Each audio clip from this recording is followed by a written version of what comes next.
առաջին, գերին պահանջել էին վերականգնել են քաղաքացիների իրավունքները եւ վերականգնել են քաղաքացիների վնասներն ու տույժերը, կորցրած գումարները, որ գողացվել էին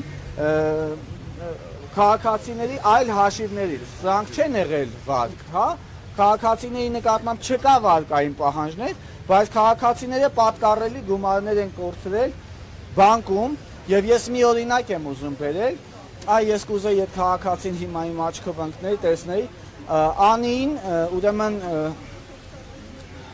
բանկում ուներ գումար, որը գրավադրված էր բնակարան գնելու համար։ Այսինքն, եթե քաղաքացին մոտենալ բանկին անձամբ իր անձնագրով, փորձել իր գումարները փոխանցել կամ փորձել իր գումարները կանխիկացնել, սա չէր կարողանալու, քանի որ գրավադրված էր բանկում։ Պատկերացրեցիք, չէ՞, 20 միլիոն դրամ, որը եղել է ժամանակի ընթացքում ավանդ դրված բանկում, ավանդը վերածվել է գրավի առարկա, հանդիսացել գրավի առարկա հանդիսացող 20 միլիոն դրամը րոպեների ընթացքում չքանում է բանկից։ Եթե քաղաքացին նորից եմ կրկնում, անձնագրով հանդերձ ներկայանալ բանկ, պահանջել, փորձել կանխիկացնել գումարը կամ փորձել փոխանցել այլ հաշվեհամարների, սա անհնարին է լինելու, իրեն չէին տրամադրելու այդ գումարը, քանի որ հանդիսանում էր գրավի առարկա։ Ապա ինչպես են զեղծարարների միջնորդությամբ րոպեների ընթացքում չքացրել այդ գումարները եւ այսքանից հետո այդ գումարները, քանի որ բանկը այլևս չունի այդ գրավի առարկան, այդ գրավի առարկան պահանջում է դատարանի միջոցով քաղաքացուց։ Սա խելամտության որևէ շրջանակներում չի տեղավորվում։ Սա չի տեղավորվում գրված օրենքների շրջանակներում։ Եվ սրա մասին չի խոսում պատկան մարմինը, խոսելով չգիտեմ ինչ սառեցումների մասին, որը իրականությանը չի համապատասխանում։ Այո, ես պնդում եմ, այստեղ կան կոռուպցիոն տարրեր։ Դրա հետ կապված նորից եմ ասում, մենք հայտարարում ենք, որ գնալու ենք հակակոռուպցիոն կոմիտե, ներկայացնելու ենք մեր կասկածները, ակնկալելու ենք ընդունելություն, ակնկալելու ենք մեր բողոքները, իրանք պետք է այս քաղաքացիներից այդ բողոքները լսեն։ Չգիտեմ, սա նորմալ չի, սա ճիշտ չի, սա տրամաբանության մեջ չի տեղավորվում, օրինական երկրներում չեն լինում կողոպուտներ, թալաններ, համակարգված ձևով, այո, մենք կարծում ենք, մենք ունենք կասկածներ, որ համակարգված ձևով տեղի է ունենում կողոպուտ։ Սա բանկային ջարդ է, սա բանկային տերոր է, որի դեմը պետք է առնենք ստիպված մենք,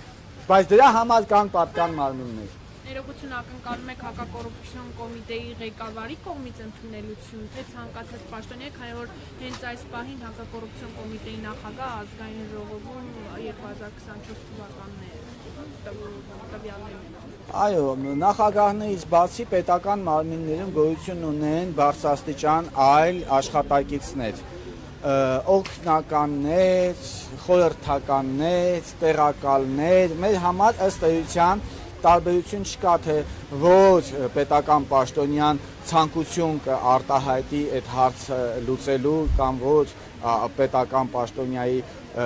տիրույթում է, մեր համար այդտեղ տարբերություն չկա, հա, թող իրանք ընդունեն մեզ, թող լսեն մեր պատմություններն ու մեր բացատրությունները, մեր կասկածները եւ թող համապատասխան ընթացք տան, սա բան է, մեր կողմից նույնպես անընդունելի է, հա, սա արդեն որ երրորդ ակցիան է, ես էլ եմ հաշիվս կորցրել, ընկել ենք դռնեդուռ, ընկել ենք պետական մարմինների դռները, պահանջում ենք գրված օրենքների շրջանակներում հարցի լուծումներ։ Եվ այսպես հարցը լուծում չի ստանում, ահազանգերը ամեն օր շատանում են, տեղեկացնեմ, որ 3 ստացել ենք 9 ահազանգ, դրա առաջի օրը 11, դրա առաջի օրը 14, ահազանգերը մեծանում են եւ խոսքը գնում է թարմ դեպքերի մասին։ Իրավիճակը չի վերահսկվում, դեռևս կան նման դեպքեր, այսինքն չի կանխվել պրոցեսը, որ մենք խոսենք իրավունքների վերականգնման մասին, պրոցեսը շարունակական է, պրոցեսը համակարգված է, մենք ասենք, որ դիմելու ենք մեր պետական բոլոր մարմիններին, բոլորի պարտավորությունների շրջանակներում մենք դիմելու ենք պետական բոլոր մարմիններին։ Դրանից հետո, եթե հարցը գրված օրենքների շրջանակներում լուծումներ չստացան, մենք ստիպված ենք հանցագործությունները կանխարգելելու նպատակով փակել զեղծարար բանկերը։ Ինչպես եք դա պատկերացնում։ պատկերացնում եւ նաեւ արդյոք քաղաքացիները չունեն այստեղ անելիք կամ բարձր իրավագիտակցություն ցուցաբերել, որովհետեւ ինչպես դուք ասացիք, հաշիվն եք կորցրել, թե քանի ակցիա է կարել եւ սրա մասին բարձրաձայնել խոսել, բայց ինչպես նոր դուք նշեցիք, կրկին ահազանգեր եք ունեցել նման դեպքերով։ Այսինքն հանցագործությունները եղել են, կան եւ չեն կանխարգելվում, շարունակվում են քաղաքացիները թալանել։ Նորանոր դեպքեր ենք մենք ունենում, հա, նորանոր ահազանգեր ենք ստանում, որ քաղաքացին գիշերվա 8 ժամի զանգում է ու ասում է, որ իր հետ էս դեպքերն ա կատարվել ու փորձում է կապվել բանկին, դեռևս չի կարողանում, մենք ինչ ենք անում։ Մենք ինչ ենք անում այս դեպքերը կանխարգելելու համար։ Քաղաքացիները ուղղակի թալանվում են։ Այսինքն ոչ աշխատանքային մոտավորապես քանի քաղաքացի մասին է խոսքը եւ ֆինանսական ինչ բեռի մասին է խոսքը, ունեք մոտավորապես։ Այս պահի դրությամբ մենք ունենք արդեն 306 գրավոր դիմում։ Ես կարող եմ խոսել միայն ու միայն 306 քաղաքացիների անուններից, բայց մենք գիտենք, որ հանրապետությունում նման վնասներ կրած քաղաքացիները 10,000-ից ավելի են, նույնիսկ իրենց արտահայտած թվերով 10,000-ից ավել կազմում են, նրանք ասում են, ես էլ ուզում եմ հավատամ եւ հավատում եմ։ Ասենք օրինակ ID բանկի ներկայացուցիչը ասում է, որ մենք 2.5 միլիոն հատ кейս ենք ունեցել եւ դուք այստեղ խոսում եք տասնյակ դեպքերի մասին, որոնք կազմում են 0.1%։ 0.1%-ը նաեւ այս թիվը հնչեցրեց Մարտին Գալստյանը, կենտրոնական բանկի ղեկավար, բայց եթե մենք պարզագույն մաթեմատիկա է, հա, 2.5 միլիոնի 0.1%-ն ենք հաշվում, հետո հաշվում ենք միջինացված այս 3 բանկերի Արշին բանկ, ID բանկ, Ինեկո բանկ, այս 3 բանկերի հնչեցած թվերի 0.1%-ն ենք կազմում, գումարում ենք իրար, ստացվում է 10,000 եւ ավելի кейսերը, որը մենք պնդում ենք եւ կասկածում ենք եւ անհնարին է, որ 20-30 տասնյակ աշխատակիցներով ընդամենը կարողանան այս 10,000 դեպքերը խորությամբ ուսումնասիրել։ Սա անհնարին է։ Քաղաքացին ինչքան պետքա սպասի, հա, հնարավոր չի տարուց ավել սպասել, որովհետեւ տուժում են քաղաքացիների իրավունքները։ Նրանք հայտնվում են հանիրավի, ապօրինաբար հայտնվում են սև ցուցակներում, սրանք իհարկե ճնշում է քաղաքացիների նկատմամբ, եթե մի հարց վիճելի է, արդեն վիճելի տիրույթում է, եթե այդ հարցի վերաբերյալ արկա է քրեական գործ, ինչի է քաղաքացիներին ներառում սև ցուցակների մեջ, եթե չեք հետապնդում քաղաքացուն ճնշելու տրամաբանությունը, հա, քաղաքացիները ներառվում են սև ցուցակներում, քաղաքացիների նկատմամբ լինում է պահանջներ, որ քաղաքացին ինքնուրույն չի կարողանում պաշտպանվի, իդեպ անհրաժեշտ է այս նման կարգավիճակում հայտնված քաղաքացիներին պետական իրավական աջակցություն տրամադրել, որը կարծում եմ էլի էս մարմնի տիրույթում է։ Հիմա փաստորեն այս մարմնի անգործության հետևանքով է առաջացել այս թափթփված, այս անփույթ ասեմ, թե կազմակերպված թալան ասեմ, այս վիճակը այս մարմնի բացակայության պայմաններում է առաջացել։ Եվ այս մարմնին պետքա ուղղակի խոշորացույցով կամ մանրադիտակով ուշադրություն դարձնի հակակոռուպցիոն կոմիտեն։ Գումարի չափ չասեցիք, էլի թողեցեք։ Գումարի չափ, ընդհանուր գումարի չափ։ Դե մենք եթե տեսեք 306 քաղաքացի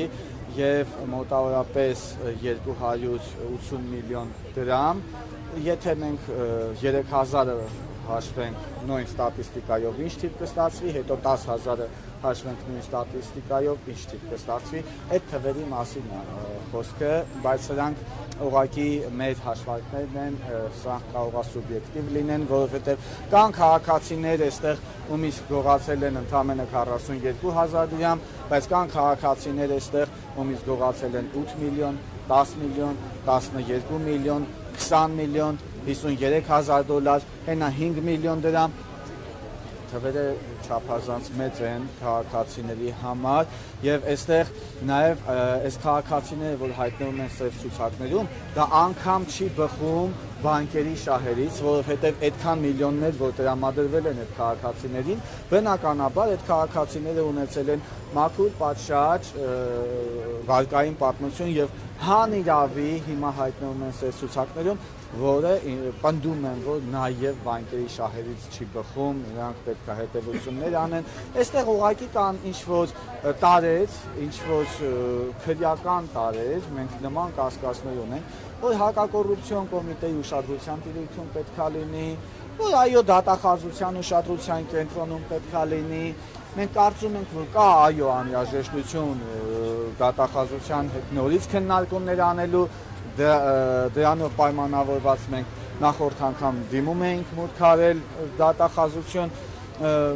այս վիճակը փաստորեն տխուր է նրանով, որ անվերահսկելի է, տխուր է նրանով, որ ամեն օր նոր քաղաքացիներ են թալանվում զեղծարարների կողմից եւ ես կարծում եմ բանկերի օժանդակությամբ։ Ներողություն արտիք, եթե պատշաճ լուծում չտրվի հարցին, դուք անցնել եք զեղծարար բանկերի փակելու պրոցեսին, այդ պրոցեսը իրականում ինչպես է